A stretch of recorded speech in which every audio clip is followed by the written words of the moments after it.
Kalingap Edo may hindi malilimutan na nangyari sa kanila ni VNC. Yo! It's me, I'm back again. Kalingap Super Mario guys. Hindi guwapo, pero may itsura. Alright!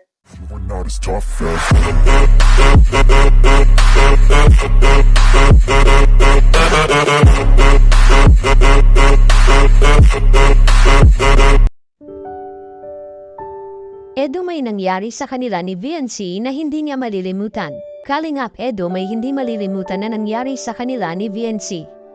Pero bago yun mga kalingap ay pag-usapan muna natin ang patungkol sa tambalan ngayon ni Edo at VNC mga kalingap.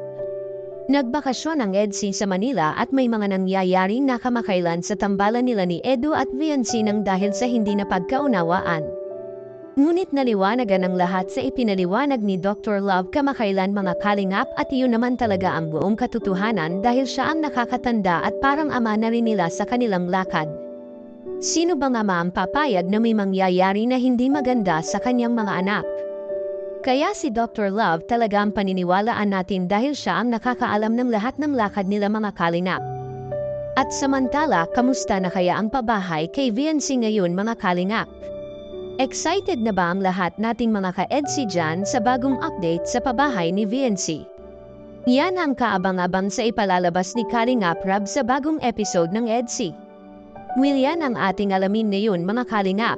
Mapag hanggang ngayon ay hindi tinigilan ang paggawa at pagtapos sa pabahay ni Kalingap Rab para kay VNC mga kalingap.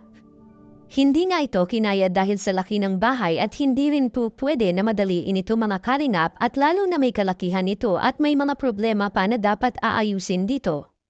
May napag-alaman po tayo mga kalingap na malapit na ito matatapos at malapit na rin ang update dito dahil ito ang sinasabi ni Kalingap Rab sa kanyang live na may update na sa ipinatayo nitong pabahay para kay VNC.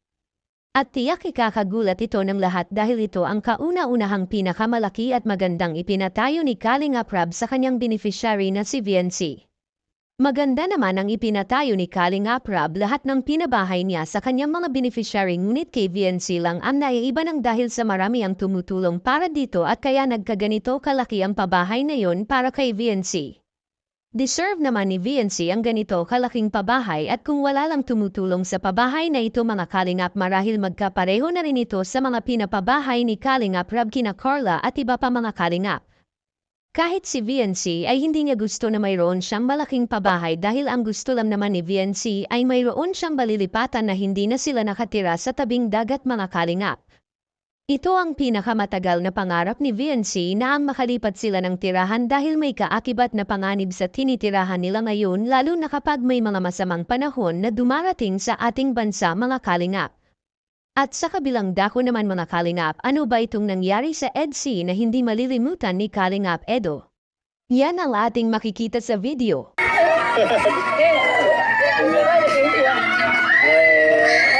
Tama ito, ganyan ka kanina. Narinig mo yung sarili mo kanina. Sigaw ka na sigaw sa pahinga ko. Ang sakit na eh. Hindi ka naman ganyan sa physical dati.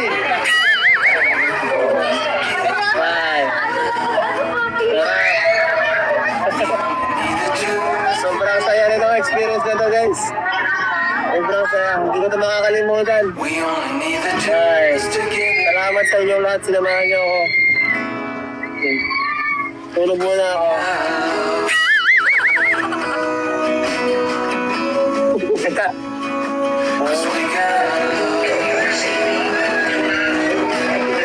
Go, go, go.